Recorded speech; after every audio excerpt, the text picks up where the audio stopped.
Hi everyone, welcome to Wisdom for Exploit with me, Bola Amure. I have with me an amazing guest this wonderful afternoon. Before I introduce my guest, please remember to subscribe to our channel so you will receive notification whenever we upload new videos. Thank you. My guest is Dr. Shola Oladipo. She is a registered dietitian with 29 years of experience in various specialty with the NHS, private, healthcare and food industry. She is also the CEO of Food for Purpose, FFP, a non-profitable organization that delivers practical solutions for eating, living, and functioning. FFP has worked with diverse communities, churches, NHS Trust, and authorities to raise the profile of health in Black community. Dr. Shola is married to Pastor Timothy Oladipo. Together, they pastor King's Chapel Church in United Kingdom. Dr. Shola is a mom to 4 adult children. Welcome, Dr. Shola, to this talk show. Thank you, Pastor Bola. It's great to be here. Nice to have you.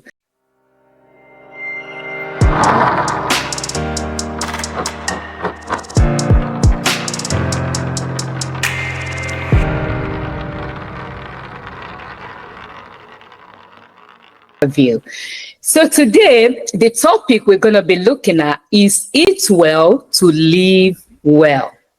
Before we set the stage for our discussion, Dr. Shola, could you please explain why did you choose to pursue a career as a dietitian?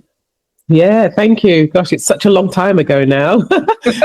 Having me on this show, it's a great delight to be here, and really appreciate the work that you're doing. Oh. So my motivation many moons ago actually started when I had my first son, who's now 34. Wow. And this was 1991, and I had not long given birth. And I remember I walked past a mirror. I was carrying my son, Joshua, and I looked in the mirror. I recognized the baby, but I didn't recognize the woman that was carrying my baby. Oh. It was me. But what had happened was I had moved from being quite slender to being quite heavy, very heavy, actually. I didn't recognize myself. I had put on probably about maybe 5 to 6 stones or thereabouts. Wow. Quite a lot. So I went to see my GP in tears now. Went to see my GP, and GP was a lovely Caucasian gentleman. I'm sure he meant to be helpful. He mumbled something. He didn't really look up at me. He mumbled something about don't eat bread and potatoes, and gave me an information sheet that looked as though it had been photocopied 1,000,000 times. You know, you couldn't read it or anything. And that was it. He didn't even weigh me. He didn't ask me how I was feeling or anything. I went home and I cried some more. Oh. And I was thinking, is this how people get treated when they go from being very slim to very large? There must be more to this. So my husband said to me, Shola, you can cry or you can do something about it. So I looked at different careers and I saw nutrition and dietetics. That was in 1992 was when I started my nutrition and dietetics degree. It used to be a 4-year degree with a year of placement. So in 96 was when I actually qualified. And that's my story. I wanted to see something more for our people. And I also, you know what, Pastor Bola, I can't lie. I do actually like food. And it's not just eating food. Like the idea of cooking. I love, the history and the traditions and the richness of food and different foods. I love, the structure and function of food. So why not? If not, why not? Not why not? Wow. You know what, Pastor Shola? Yes, ma'am. And Dr. Shola, anyway. I love one of your slang or slogan, we say. Okay. Don't apologize for being amazing. Never apologize for being amazing. Pastor Bola, I used to be, I think I think if you've lived with weight problems, start to doubt yourself and start to doubt whether you're beautiful, whether you're worthy, whether, sometimes society can be very mean. So a young person who, when I was younger, they used to call me letter I. Oh, So thin. So I wanted to have more body so that, people would stop calling you letter I. So my Nigerian would call me letter I. In the 70s, the Caribbeans used to call me Marga. So if there are any of our, Marga or Piliwali, which means you're damn skinny, you're skinny. So I hated it so much. But so, sometimes we call names, we call children horrible, fatty bombo, and we think it's okay. But actually, do you know, Pastor, I didn't realize it affected me so much so that I always used to feel a bit somehow about not just my appearance, but myself in general. Until when I was 30, God said to me, stop apologizing for being amazing. You are my amazing work. So it's become my slogan, Pastor, whether you're skinny, fat, tall, thin, light, dark, stop apologizing. God sees you as amazing. So I never apologize for being amazing. I love that slogan, I really love it. Even this morning, I've thought about it. I said, okay, don't apologize for being amazing. That's amazing. Bible says Psalms 139, we're fearfully and wonderfully made. The translations will say we are amazing. We are amazing. Wow. Thank you for that. Thank you for that insight. Thank you so much. So the other question, before we really dive into our main issue for today, is I also know Her Majesty, the Queen, presented you with an award a few years before she passed. Yeah. So what was it like for you and the community you are imparting? Yeah, Pastor, I think that was a way back now. It was a real honor and a surprise. So it was in commemoration of the work that Food for Purpose had been doing with the church and looking at bringing health and faith together, particularly in the Black community. And often people say to me, why the Black community? What about the white community? But I think, like my experience with my GP, was that a lot of the time the system was geared towards a Eurocentric audience. There wasn't really much for the Black community. And therefore, I know the NHS, spends millions trying to reach communities, but unfortunately, they were not reaching diverse communities. And when we look at health inequalities, the Black community suffers more when it comes to things like obesity, type 2 diabetes, hypertension, cancer, mental health. We could go on. The Black community is underserved. And that's why we thought, let's bring faith, which we know a lot of Black people, especially in Southeast London or Southeast England, actually, have a faith. And often it's Christianity. Let's use the church environment and that space to deliver faith interventions. So Her Majesty's office got to hear about what we were doing and invited us to afternoon tea. Wow. And that was it. Well done. Yeah, Dr. Shola. Thank you. Real surprise. Wow. I know you'll be so surprised about that. Wow, I want to see the Majesty. I was really, really shocked, Pastor. I was really, finally when they called my name to go and shake her hand, I didn't know what to expect, but she was extremely petite, really tiny, very gracious. And it was, I'm very grateful for the recognition and just grateful to God for that exposure. That's really nice. Congratulations one more time. I know it's a long time before lockdown. This was before lockdown, isn't it? Was before lockdown. Yes, indeed, Pastor. It was. I think it was 2018 or 2017. Yeah, thereabout. Well done. Thank you. So yes, now we're digging into our main issue for today. Eating well to live well. So my first question is, why is food or nutrition so important to us as a Christian? Yeah, great point, Pastor. And I think, I like to think about, I'm very an abstract thinker. I think a lot in pictures and analogies. And I wanted us to, Pastor, to think of ourselves as a vehicle. As a Christian, we're a vehicle and have a purpose. We have a destination, And if we think about ourselves as a vehicle with a purpose, we need to reach that purpose or that goal. Yeah. And the food that we eat will be part of the fuel that either helps us to reach that purpose or hinders our purpose. So as Christians or human beings, we, three parts: spirit, soul, body. Body, yeah. We have the spirit, and we do a lot of spiritual exercise, worship, Bible reading, etc. The soul is our mind, our will and emotion. And again, I think we're getting better at looking at mental health and everything. But the body, as Christians, often we mix the body with the flesh. People think that looking after your body is evil, because it's an adornment of the flesh. But actually, Pastor, our body is a necessary vehicle that carries our spirit. And so if we don't have a body here on earth, we cannot fulfill the destiny that we have. So therefore, the body, like a car, needs the right fuel at the right time. So, if I don't know what car people drive who are listening to this great show, but if you drive an unleaded vehicle, you put diesel, it's going to knock the engine, would you? And you wouldn't put palm oil into your engine. Right. So what we put into our body will affect whether we break down, whether we crash, and it will affect whether we reach our destiny. The Mark 16:15 says, go. If we are the vehicle, how will we go if our body, our only legal tender here on earth is our body? So it's pointless having a great spirit if you don't have a body for it to live in. That's true. That's true. It's so important for our mission here on earth. So we've got to look after it. If the vehicle breaks down, we're dead.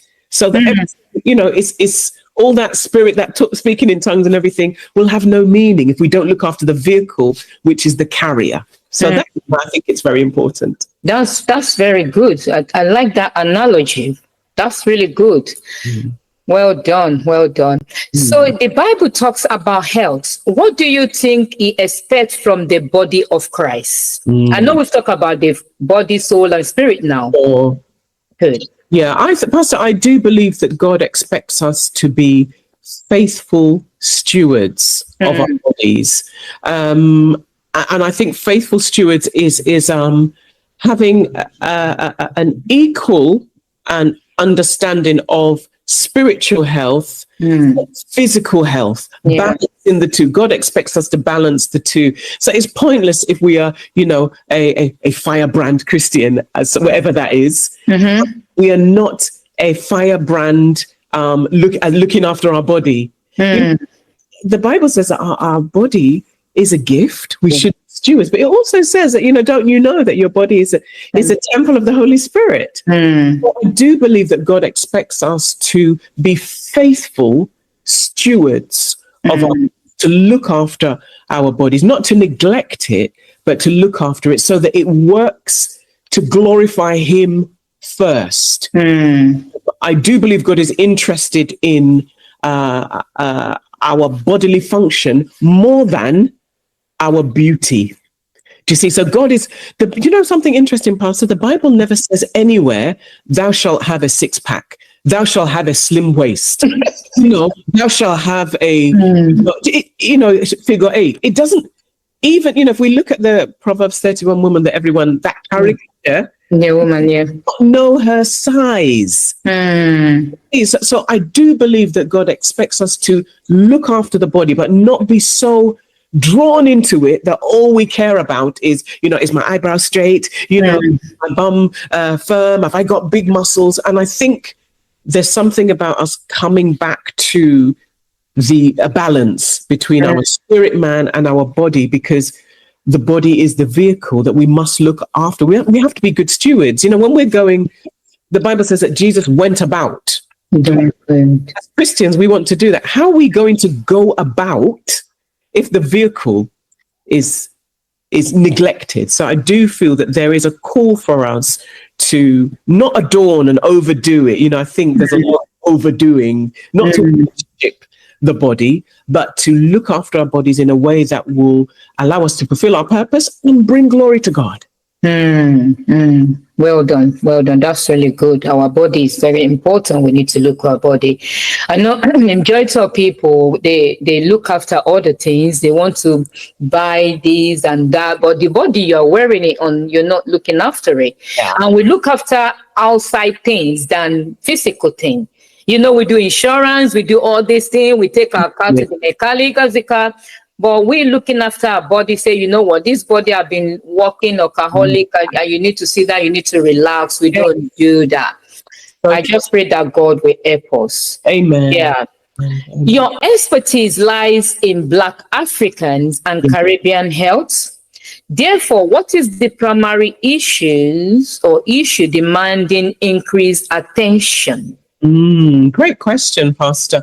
And I think people ask me about this a lot, in terms of why did you write a whole PhD on Black health? And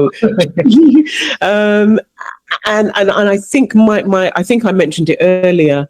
There is a lack of awareness about Black health. I think modern medicine in the UK is fantastic. It's a blessing from God, modern science is a blessing. But I think what is lacking is relevance to the Black community. And why that is important is because of what we call health inequalities. So this may help, actually. The reason that it feels very important for Black people is a Black person is 4 to 5 times more likely than a white person to live with type 2 diabetes, for instance.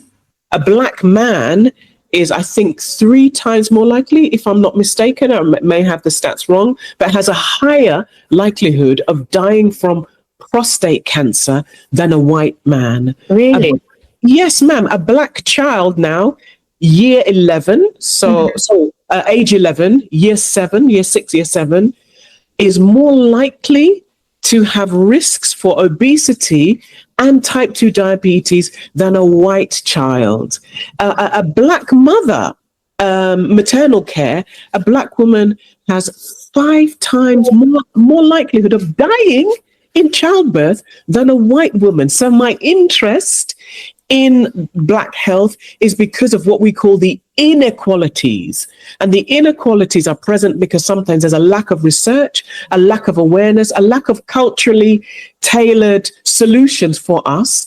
And therefore, sadly, Pastor, our people are dying because of this lack of knowledge.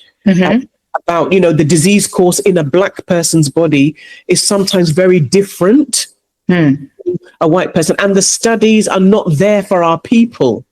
Do you see? So for me, it's about balancing the playing field, because just as our white brothers and sisters, they have a purpose in life, but so do we. So it's kind of bringing and saying, hang on, let's bring, Pastor, it's about equity. Okay. It's about equity. Let's bring some equity to health. Why is it, Pastor, that for instance, our Black women are suffering with fibroids more than white women? Why isn't that researched? Let's talk about sickle cell. To date, our communities are still dying of sickle cell. I don't want to cast aspersions because that's not what we're here for. But before I say, if the Black community were not a minority in the UK and it was switched and sickle cell was perhaps in a more populous community, would we have more solutions? See, so it's bringing the minority to the forefront and saying, what are we going to do about these problems? Hypertension, more common again in Black community. Mental illness, more common in Black men. So my interest is never to cast aspersions. It's not about, racism or anything. If anything, it's about to bring equality as a Black woman and a Christian with purpose. And I'm sure, our white Christian brothers and sisters will also look at this and say, hang on, this is true. Because you know what, Pastor, this is, for me, it's also about health justice.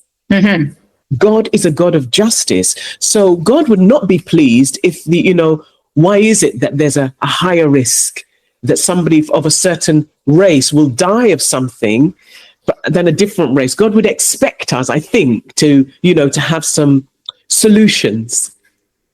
So, Dr. Shola, what is the solution now? Because I know you say so many things, and I'm thinking within myself that majority of we Black Caribbean people, we believe we eat more healthy, isn't it, than even the Caucasian people.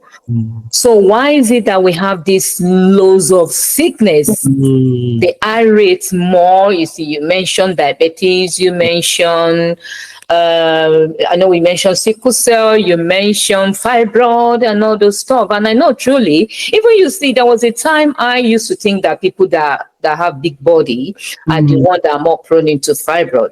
But I remember many years ago, this was about around 2002, no, not 2002, 2002, yeah. 2022. I used to miss 2022, but 2002. Yeah, 2002. There was this lady in that church that time, the church I used to go to before I got married. That lady, she was so slim like myself. And she said to me, she said, Bola, she said she has fibroid. I was like, you're a single lady, very nice, good looking. So how come? Because my mentality that time was like, fibroid is for majority of people that, that Right. and you understand. Yeah. So now you see, even, as you mentioned that some year 11, even before they get to year 11, year 7 children, they have diabetics and all those. So sometimes when I go to the doctor's surgery, they'll talk about little children having diabetes. I say, where did they get it from? Is it too much sweet? And I see people from other culture, they eat a lot of sweets and they don't have it. So why is it? It's very complex. It's quite complex, and let me start with genetics. Okay. The science says that our genetics makes us more at risk.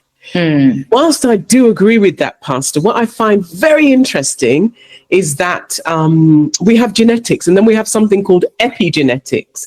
Okay. And epigenetics tells us that the environment affects the way that our genes behave. Oh, yeah. So somebody who's in Accra, Ghana, their genes will behave best in Accra, Ghana. When they come to the UK, there are what we call environmental factors that affect the ways their genes behave. And Pastor, it will astound you to see that a lot of the studies show that some of those things are triggered by racism, hostility, stress, inequalities. When my parents came to the UK, it was, no blacks, no Irish, no dogs. Things, those knockbacks, those struggles affected them not just emotionally, but affect their genes. The way the genes behave meant that they were at more risk. So that continues in our history, in our genetics, in our, our family bloodline. And therefore we've got the genetic factor already, the background. And then we have what we call local factors, such as the way that we live. So I think a lot of people will agree, in Africa, a lot of the lifestyle was quite different. In the UK, the life can be quite automated. People jump on a bus and they sit in front of their telly and they order Uber Eats, and if we think back to the way, particularly we lived in Africa and the Caribbean, people were a lot more physically active. They ate a lot more fresh foods, freshly prepared foods, like ultra processed foods was not something that was commonplace. True. Honestly, when I speak to my mom and the elders, things like, eating meat every day was like eating meat was a bit of a treat.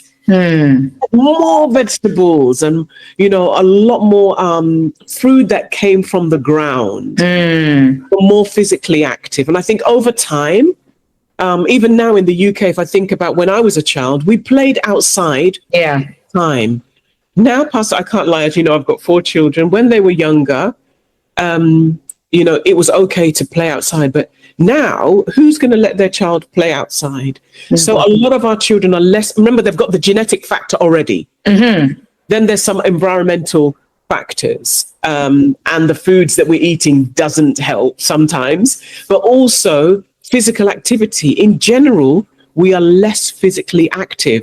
For us, for our children, a lot of parents that I talk to, they say, I would love my children to, to go to play out, go to clubs, but they're terrified of what could happen to them. I want my child to play sport or whatever, but it means they come home late. Could they be harmed? And of course, there aren't a lot of safe spaces anymore like there used to be. You used to see children playing outside. Yeah. Parks are closed, or, you can't, no ball games. You see the signs everywhere. So physical activity has decreased also. So this is quite shocking. Cooking skills has decreased. Yeah. Not many young people, and no disrespect to our young people that are, throwing down in the kitchen. Kudos to you if you are. But generally, we're finding that a lot of young people, children, in the infants, they don't even know where fruit comes from. Like some children were asked where bananas came from, and some young children felt that bananas grew under the ground. So that, that understanding of fruit and veg and the importance of it isn't always there. So the healthy choices are not always there. Multifactorial, to be fair, is multifactorial. Wow, that's so broad, is it? Wow, well done, Dr. Shola. Thank you so much for that. So there are lots of diets out there right now. People are confused. What do you advise? Yeah, good question, Pastor. I will, quick disclaimer, I won't advise any diet as such without knowing the background of someone's health. But as a public health message, can I be honest, Pastor? Yeah. Don't be on a diet. Don't be on a diet. Rather, choose a healthy lifestyle and choose to eat healthily, which means eating regularly, not leaving long gaps. And even if you are, because I know a lot of people now are doing intermittent fasting, and that can be done sensibly. But in intermittent fasting, you still are eating regularly. Yeah, so eating regularly, eating plenty of vegetables. Pastor, why have we as Africans and Caribbeans in particular, why have we abandoned our vegetables? You know what I do, Pastor? I think about it this way, and I think about the Garden of Eden. The Garden of Eden gives us a signal and a clue as to what our plate should look like. They were in a garden of Eden. So God was like, hello guys, like the vegetables from the ground, the fruit, the tree. It was a clue that is going to be your best friend. And I think, in terms of guidance and what should we be eating, we should be eating a minimum of 5 a day. And that's a mixture of fruit and vegetables. If the 5 a day recommendation, Pastor, is a minimum. A minimum of 5 a day. More vegetables, always more vegetables. In Africa and the Caribbean, Pastor, we could eat a new vegetable every day of the year. When I think about Nigeria, again, I do a lot of listening to the elders. My mum was schooling me on the different types of spinach. Yeah. Pastor, there were over 30 different types. Yeah, it's 30. Quite a lot. Yeah. It's a lot, right? And when I think about, our soups and our stews, and I'm just Nigeria, I haven't even gone to Ghana, I haven't gone to Sierra Leone or Cameroon, just Nigeria. If you think of our soups alone, they're very rich in vegetables. So we should be eating plenty of vegetables and fruit. We should be eating some carbohydrate, but not going crazy with carbs. And I think it's important to say carbohydrate is not our enemy. Pastor, this is my my take on it. The Bible, again, it's always good to go back to the Bible. If people don't know the science, let's go back to God is bigger than Dr. Shola. So Garden of Eden, that's a given. Fruit and vegetable is important. But Pastor, how many times does the Bible talk about wheat?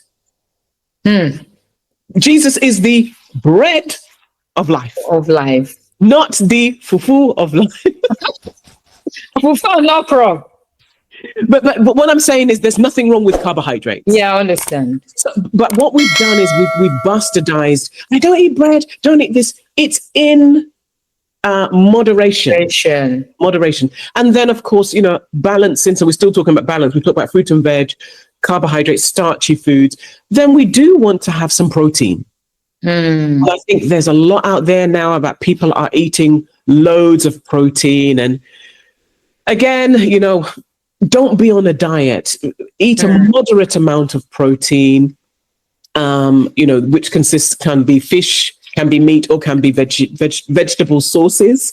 Then we've got things like milk, cheese. It's about having a balance of meals. And I can certainly drop a few links for your viewers after this, just so if people say, well, what does that mean visually? There's some really good visual representations of that.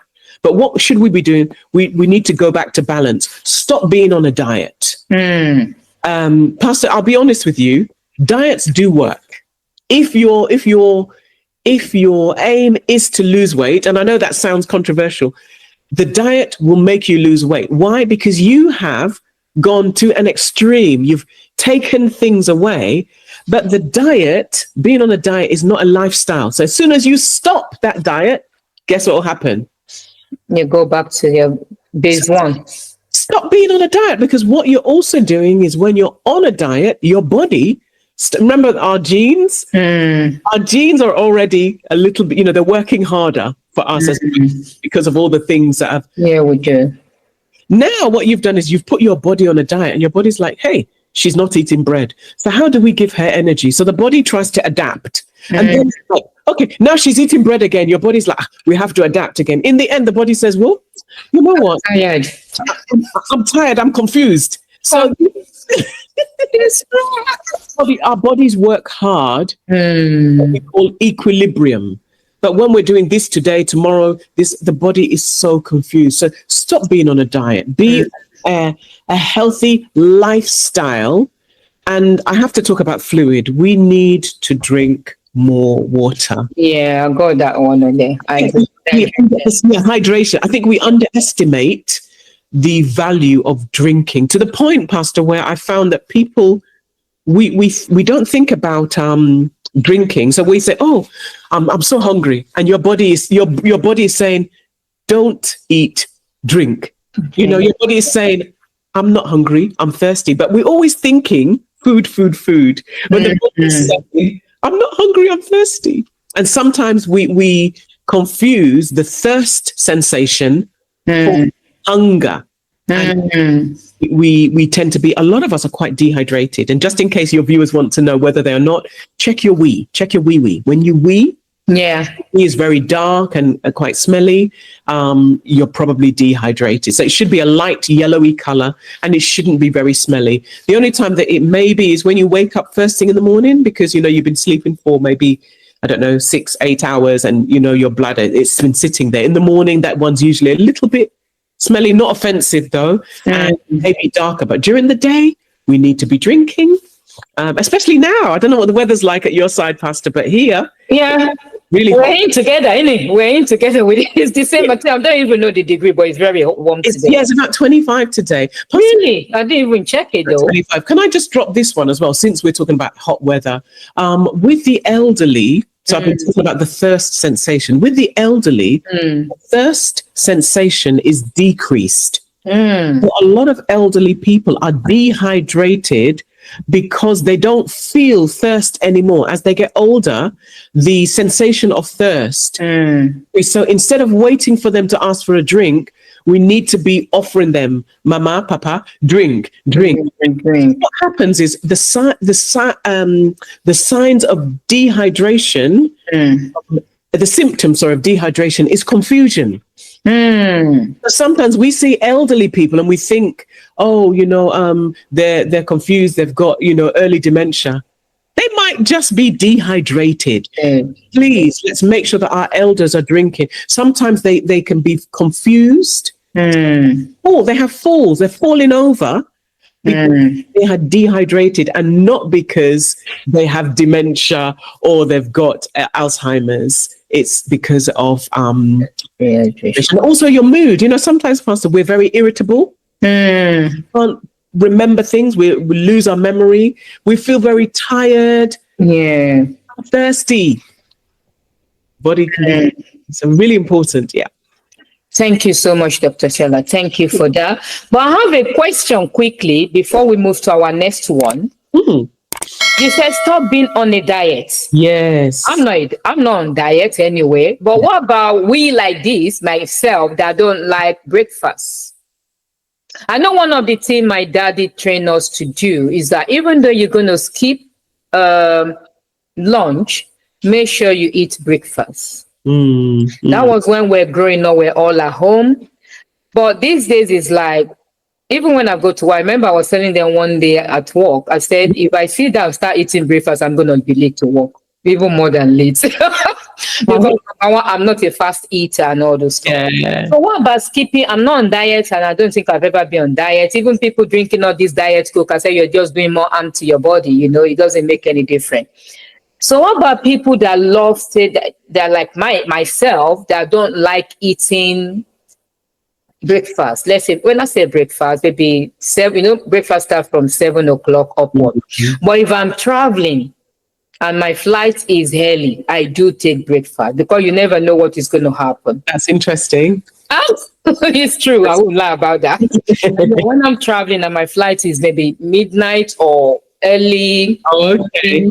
Yeah, then I take breakfast. No matter if it's 5 o'clock, 6 a.m., 7 a.m. Yeah, I do. I make sure I take breakfast because you never know what is going to happen. You get to the airport, you don't know what is going to happen. No. You don't rely on the food they're going to give you on the plane or the junk you're going to buy at the airport. No. Interesting. Normally on a normal day, no going anywhere, and I don't eat breakfast. Okay. I leave it till late. So what about that? Does that have to do with anything in my diet, or is it going to affect anything? And I've come across people as well like that they said they don't like eating breakfast. They eat their breakfast starting from 12 noon in the afternoon or 1 o'clock. Yeah, and I think we're noticing this more and more. I think the example that you've given is perfect. So what you said is you don't like eating breakfast. However, when you're traveling, it becomes a necessity. So what's happened over the years, I think, is our lifestyle made us treat breakfast quite differently.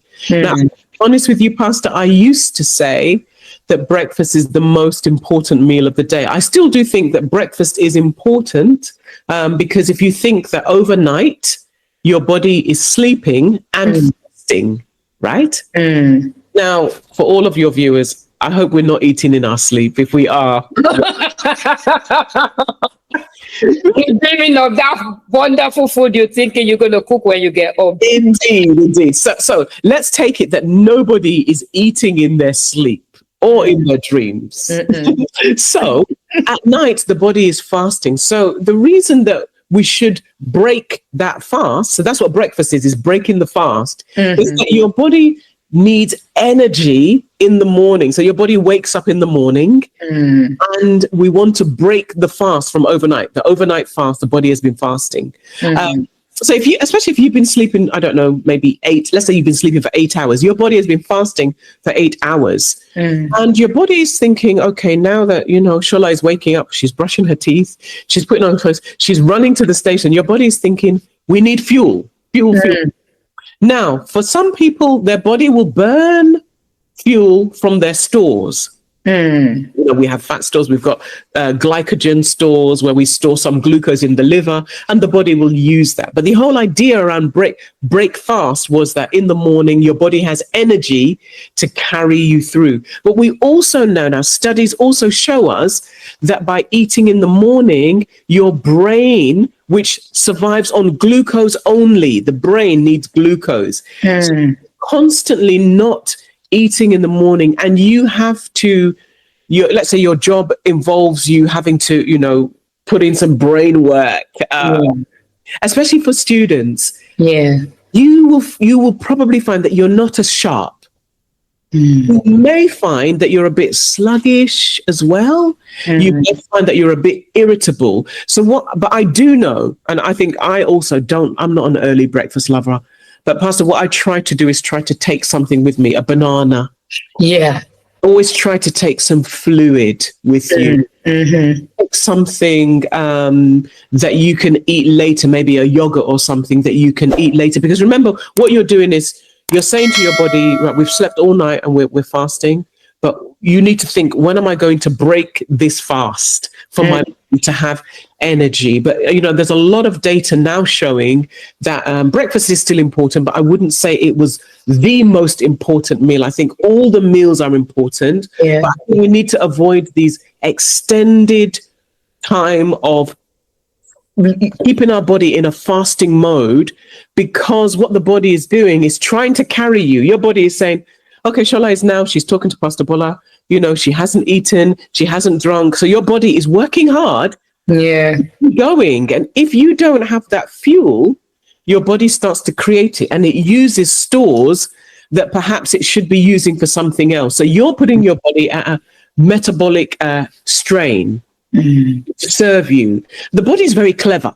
It's very clever. But if let's say now, we don't eat, and I do this show and I don't eat until 6 or 7. And then I just think, well, I didn't have breakfast, and now I'm going to have everything that I didn't have. Which is, a lot of people do that. No, that one is greed. And it's harm the body. It harms the body. But remember that the metabolism is confused. What am I supposed to do with all of this glucose now? What am I meant to do? And oftentimes the body thinks it's doing you a favor. So it will store it. A lot of the time it stores it as fat. And therefore it just can cause confusion for your body. So it's important to eat regularly, whether you're on intermittent fasting or, you only eat your breakfast at 11. Please do make sure that you do have something. Just think about the fact that your body needs energy. Also, Pastor, I think for me, children are watching. And what they often do is, we know now, and I don't know if there are any teachers watching your show, I'm sure there are, the teachers will tell you that in the morning, it can be the most awkward time to control behavior of children, because if children are in that classroom and their brains are not fueled up with glucose, they can be disruptive. And they come across as badly behaved, whereas really what they needed was a good breakfast. So if as parents we're like, oh, no time for breakfast, come and get out of the house, what we're doing, maybe my body can cope with it. I've gotten used to it. I can have breakfast at 11. Children and schools don't have that luxury. So your child may be getting reports of this child is badly behaved, child is disruptive. Maybe they're just having, their blood sugar level is low. Their blood glucose has dropped and they need a boost. That boost would have come from their breakfast. Something about the legacy that we're presenting for our children as well. And I know a lot of young people now that their meal is a chocolate bar. Hey, oh God, have mercy. They don't eat breakfast at home because they've watched mum and dad rush out of the house. And, 10 o'clock comes, 11 o'clock comes, they're hungry. They go to the vending machine at school, chocolate bar, Mars bar, sugary milkshake. And so I think that, there's a lot to unpack there in terms of not eating. I do understand that feeling, though, of, feeling uggy when you eat breakfast. I do get like that, but I try to make sure that I do have something. Thank you very much, Dr. Shola. I think what happened is, I say I don't eat breakfast. Trust me, my bag, I used to put apple, yes, banana. Even what I do now, because I don't know why this motivation of eating fruit is not there for me. So what I do, I blend all my fruits. I turn it to smoothie. Yeah. So I take it with me. I take water. I don't go anywhere without taking water with me. My water is always in my bag. Even though if I'm going to a conference, they're going to put water on the table. I still have my own bottle. Yeah. I walk with my fruits. I walk with, especially banana. I make sure I eat banana every day. Thank you for that. With the children, when our children were young, we all eat breakfast. Isn't that right? Yeah, we don't skip breakfast when they were young, apart from maybe when we're fasting, but we make sure our children eat breakfast. So I don't know, maybe other parents are there as well. So I know they won't starve their children as well. I know some children, like you said, goes to school without eating breakfast, but I think that's not really nice. Okay, thank you very much for that. Can I just talk about your smoothie? I know you talked about your fruit and your smoothie. Smoothies are, they're very in now, and I know a lot of people eat smoothie, drink their fruit. The best way to have your fruit is to eat your fruit. I think we at Food for Purpose, we recommend that people avoid drinking their fruit. The reason being that, when you have let's think of an apple. It's got the skin, and when I bite my apple, I'm chewing it and I'm separating the fibrous skin from the flesh. And I swallow it, and my gut has to work to separate, the fiber that will form my stool and the fleshy part. And the blood glucose in response rises slowly because I have to chew and release the sugar is being released, and the digestion process is quite slow. So blood glucose rises slowly. However, when you create a smoothie, so you pulverize or blend your fruit, what you've done is you've removed the stage of your body releasing the sugar slowly. And what you've done by pulverizing it or blenderizing it, if that's is you have released all of the sugar all at once. Really? So drink your smoothie instead of the slow rise when I'm eating my apple, chewing and the skin and separate. Blood glucose, whoosh, and then drop. Really? Yeah. So we do recommend that if you do like your smoothies, and I know people do, I don't mind smoothies, but try to have more vegetable than fruit. Okay. Because what you've done is you've released all of the sugar and it rushes into your bloodstream quickly. Because it's all free now. It's, it's all, you've squashed it all, haven't you? You've made it all into a liquid. It's all free. And it's like, yeah, let's go into her blood. And it rushes. So people have what we call a sugar rush from smoothies. So, and then you can have a drop. You drop quickly. So in order to avoid that, don't drink your fruit, eat your fruit. Or if you're going to have a smoothie, have 60% veg. So maybe cucumber, spinach, kale, and then add your less fruit so that spike is not so obvious. If I tell you the way I do my one, I put cucumber, I put ginger, I put turmeric. What else do I do? Spinach. Okay, so it sounds like you're doing the right thing, Pastor. I'll blend everything together. More veg, less fruit, so you won't have the spike. Oh, okay, that's good. Yeah. Thank you very much for that. That's very impactful. Yeah, events are a big thing in our culture. And any tip for successful balancing a healthy diet when eating out? I know I didn't mention this when we first answered the first questions about, you can eat healthy at home. You can cook in a certain way at home. Or I cook my food, I only add 1 Maggi cube to my soup. And you're going to a party, the caterer is like, they want everybody to say, oh, my food is really nice. And they pack all these in there. So now we're going to a party. I don't cook the way they cook in the party, and I have to eat when I get to the party. So what are the tips for a successful balancing a healthy diet when eating out? Great question, Pastor. I think there's two things. The first one I will say is chill out. You don't live at parties, do you? How often are you a party person that are you eating at parties every day? We're not. So I would say chill and relax. You're eating a healthy diet. Once in a while, if you're out and about, that food may be a little bit more salty and a little bit more fatty. Chill out. Don't take too much, and chill. That's if, once in a while. But if you're a regular party goer, or to be fair, let me be fair, Pastor, I think there was a time that I worked for Nestle, food company, and a lot of my job was going out with clients and eating out a lot with clients.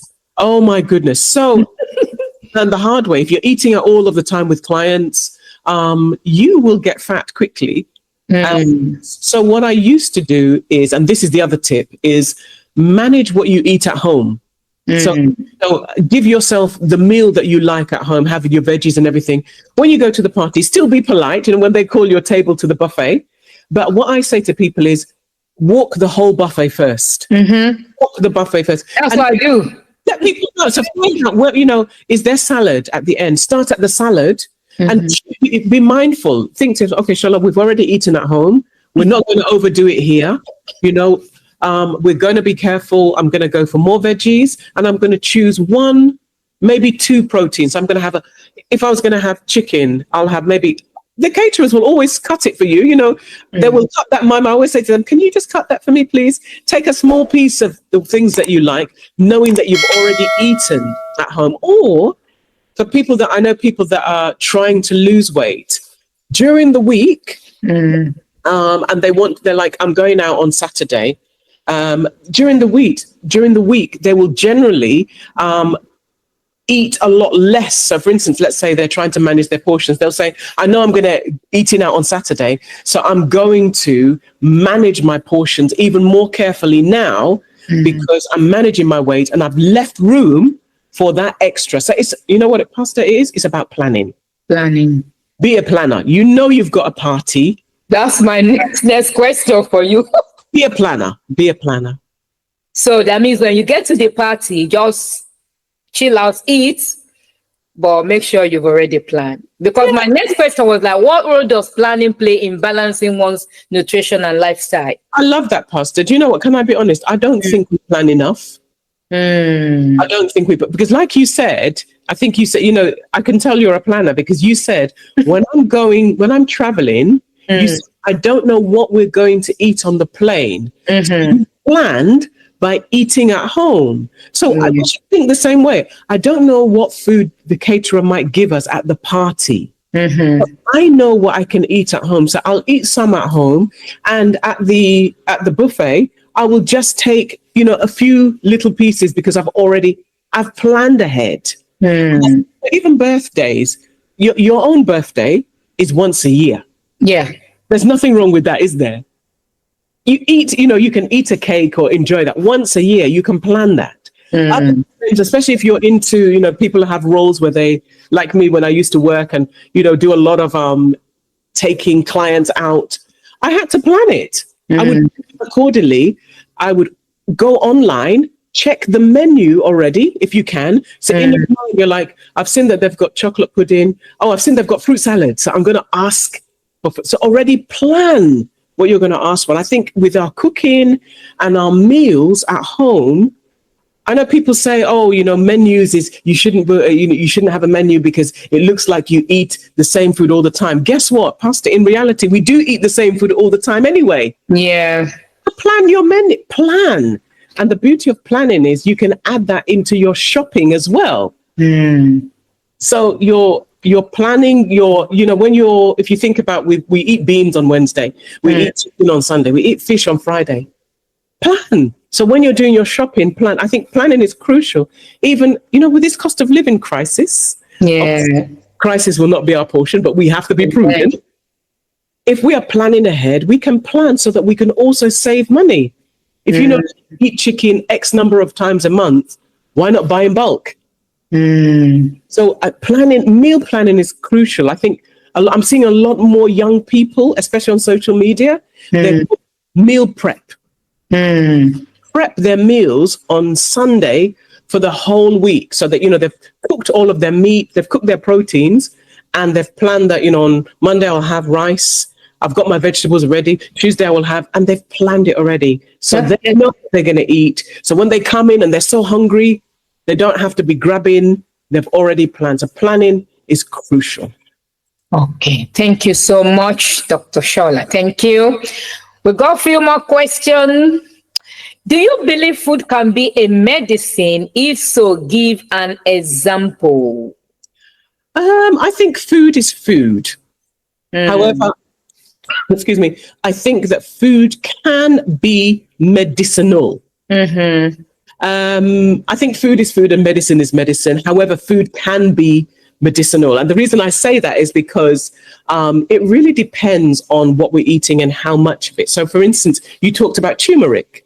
Turmeric can be medicinal for people with inflammation, for instance. There's evidence to show that turmeric can actually help. But I wouldn't say all foods are medicine or all foods are medicinal.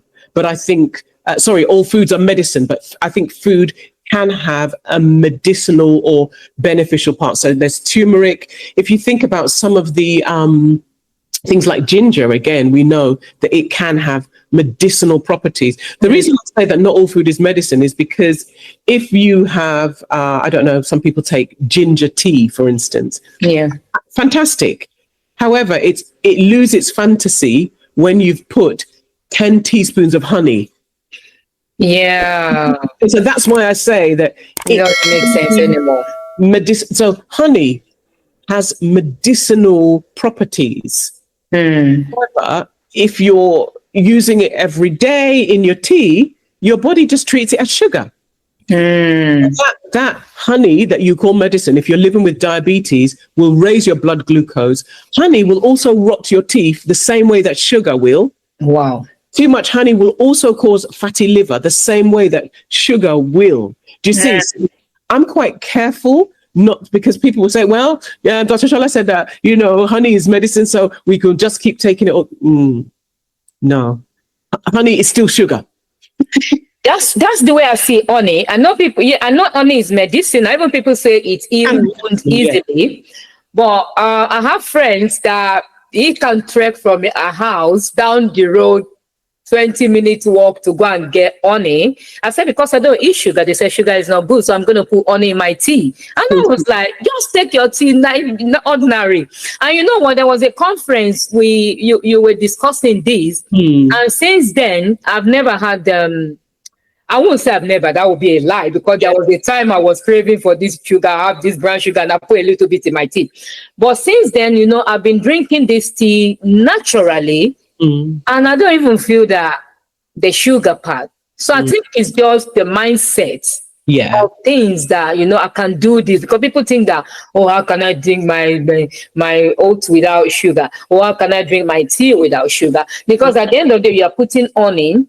And even the honey we buy in the shops here, it's not that I'm engaging it. I know honey have their own parts. Yeah. It's sugary. Well, honey is sugar. Honey is natural. Yeah, there are natural original one from Africa. That one they said is not too much sugar. I don't know. No, but the one in the store. Honey is sugar. Whether it's from the mountain, in the valley, on the land, and in the sea, honey is 100% sugar. It also, the natural ones also contain other minerals and beneficial components. However, we wouldn't, because we want those minerals, eat plenty of honey, because we can get those minerals in other foods. So we'll just say natural honey is natural sugar. Whether if we want to reduce our sugar intake, we must reduce white sugar, brown sugar, honey, coconut sugar, palm sugar. To your body, sugar is sugar. All of them will cause dental caries, affect your teeth. All of them, if we eat them in excess, will cause a fatty liver. So whether it's honey, moderation. Sugar, moderation. Wow. Moderation is key. Yeah, they're the same to your body. Your body has no respect, whether it was from Africa or whether it was from Sainsbury's or Morrison's or Lidl or Aldi or Tesco. Yeah, let's say all of them. Sugar is sugar to your body. So it's very important. To the palate, tastes different. To your body, sugar is sugar. Yeah. So body doesn't know yes or no. It's just nope. Sugar is sugar. Sugar is sugar. Thank you very much for that. How can you incorporate more vegetables into your meals without spending extra time? I think everything's going to take time, but I think what we can do is bank our time. So if I go back to meal prepping, how about spending more time prepping your veg at the beginning of the week, and prepping and freezing. So sweet potato is something that a lot of people struggle with peeling, and parsnips. They're just ugly to peel.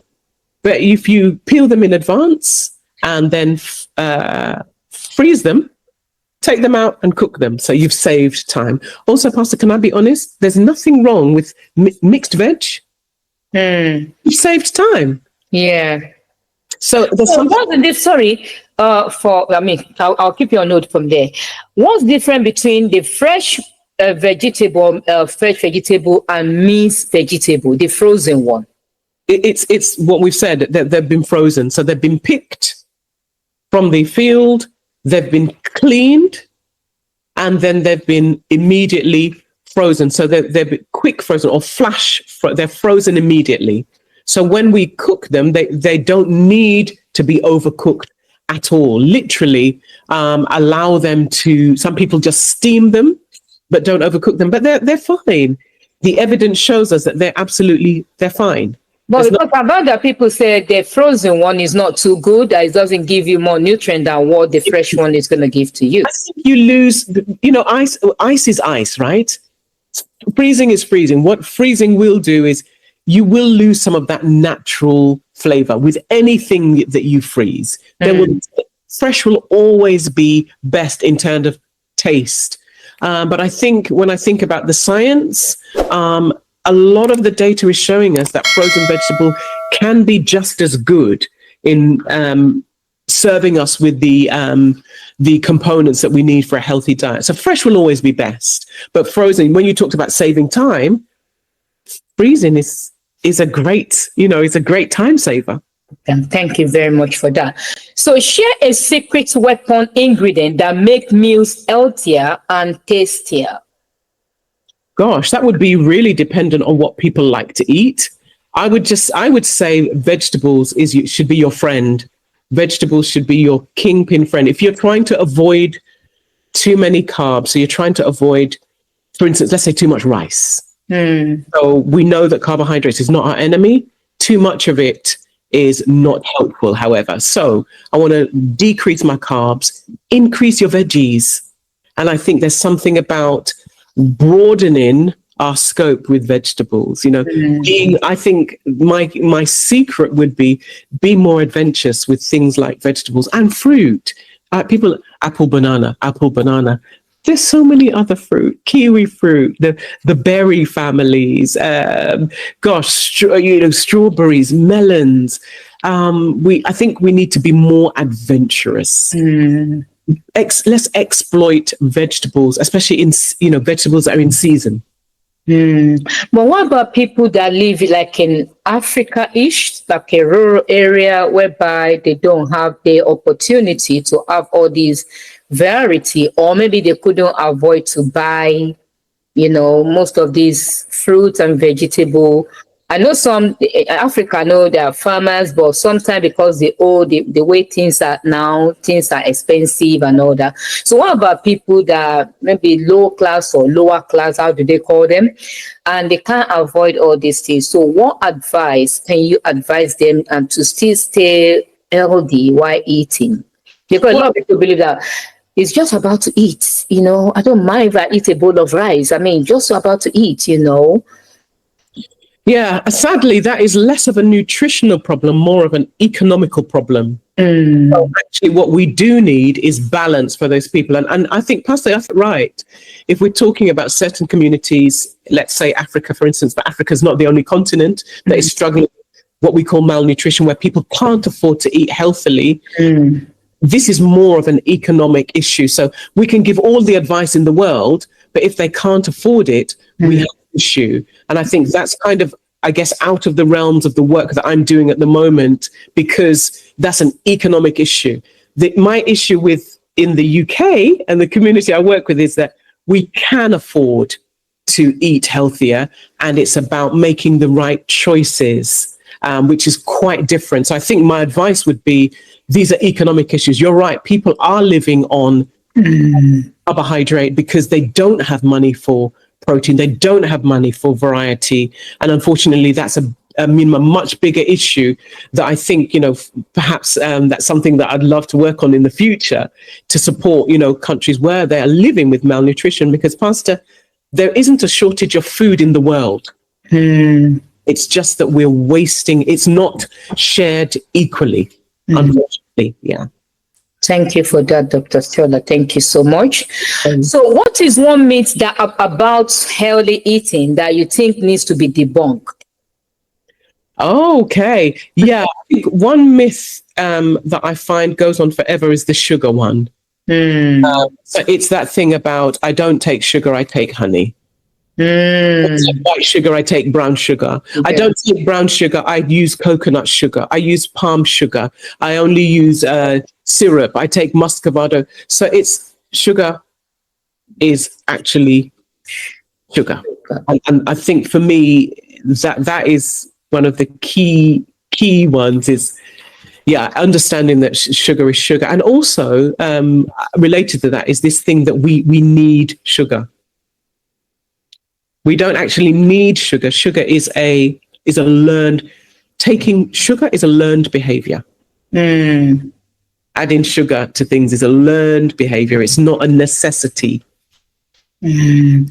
So what about before my last question anyway, what about, I know we come from Africa whereby we cook, and because we're used to this, I know we are not used to the way our, I mean, elderly ones used to cook before. Let's say our grandparents, they don't normally put too much salt or Maggi in their cooking, but these days we put Maggi. And one thing I want to mention in this our discussion is this ayamashi something whereby people bleach their what's it called, their oil and all that stuff. Smoke comes out in the house, bell goes off and all the stuff. Apart from that, even what it's doing to our body. Yeah. So what about these? We know, yes, sugar. Some people struggle. Them say, oh, I like to take my chocolate. What about this eating that people say, oh, I have to have all this orishi in my what's it called, in my soup, and then I need to eat it, because I feel good about it, whereas it's damaging their body.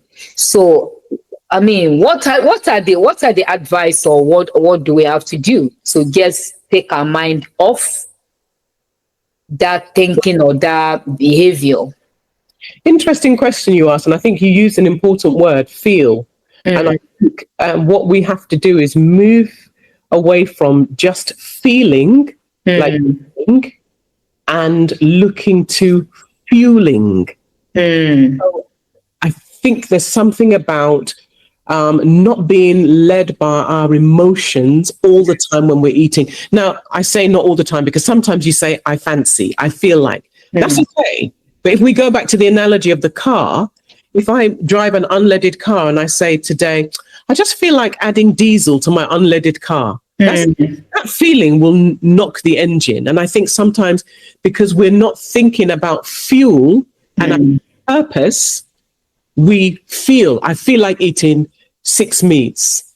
I feel like, Paul the Apostle said to the Corinthian church that not everything is everything is permissible. You feel like anything. Yeah. Not everything is beneficial.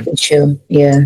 My advice would be we need to move from that place of permissive, that you can do what you like, actually. You can eat 10 meats every day, eat orishi, you can bleach your oil if you like. You have the liberty. However, let's think about what I talked about purpose and destiny. We are vehicles of destiny. How is your feeling, your desire that you can only eat that, I will only eat this?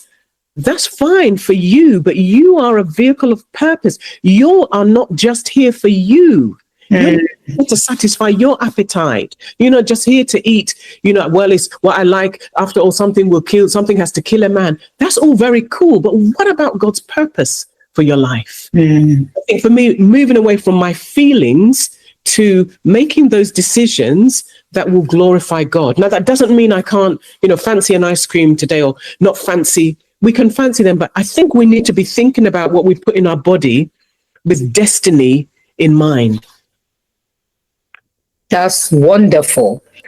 Okay, finally. What advice do you have for people struggling with diabetes? I know we mentioned it at the earlier discussion at the early stage of our discussion, but I know I won't say few, especially in United Kingdom, there are so many people struggling with diabetes.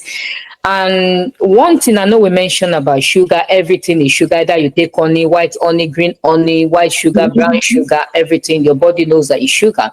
But one thing I know, I don't know much about diabetics. That's why I'm asking this question. But I've had people whereby they said, oh, when their sugar level is going down, they need to take Coca-Cola or they need to take something to bring up their system. So what advice do you advise? And I've seen somebody, I think a brother one time was talking to my husband. That was a couple of years ago. He was diabetic and he said he managed to get something done and now everything has come back to normal. So it wasn't diabetic anymore. But some people, they still have that diabetes issue. Yeah. Interesting. So diabetes, there are different types of diabetes. So I'm just going to have to be very brief because there are different types. The most common type is type 2 diabetes. Type 2 diabetes. And I think the most important thing with type 2 diabetes, or all diabetes, is blood glucose control. And in order to fulfill blood glucose control, you must attend your health care professional appointments. You must have diabetes education. It's crucial. You can't just say, it's in my family, so I'm just going to drink herbs, or I'm going to, because those fluctuations, when you say people need to have glucose or whatever, if you're managing your diabetes, those lows and highs will be limited. Especially with type 2. With type 1, that's quite different because people are taking insulin. But with type 2, there's something called type 2 diabetes education. You must enroll in the education. If there's something about mastering your diabetes, that the diabetes cannot master us. Master it. So it involves eating regular meals. It's not just about sugar. It's about blood glucose control. So it's about portion control. It's about managing carbohydrates. It's about healthy lifestyle. It's about sleeping. It's about physical activity is part of healthy living. So exercise is part of healthy living for diabetes. So there's something about engaging in diabetes education and diabetes management, which is not just about sugar. It's holistic. It's about every part of your health. It's about your blood pressure. It's about your salt intake. It's about physical activity. It's about your hydration. So I think the advice I would give was visit your healthcare professional. There's lots of free diabetes education out there in the UK now. We have so many different avenues, and listen to what they're saying to you. Master your blood glucose. What will affect somebody's blood glucose may affect yours differently. So you need to master it. It's getting on top of your type 2 diabetes, because you know what, Pastor? People have type 2 diabetes, but the diabetes doesn't have to have you. That's true. Master it. It is possible. It really is possible to master that diabetes. Yeah. Thank you so much. Thank you. I don't know, because I'm looking at the time for you. Yeah, I can dash off now, Pastor. Thank you so much, Dr. Shola. Thank you. Thank you. Because I think maybe next time we're going to talk about then the different kind of food. But we didn't really dig into that one. Not at all. So thank you so much. Thank you. God bless you. See you soon. Yeah, by God's grace. Bye-bye. Take care.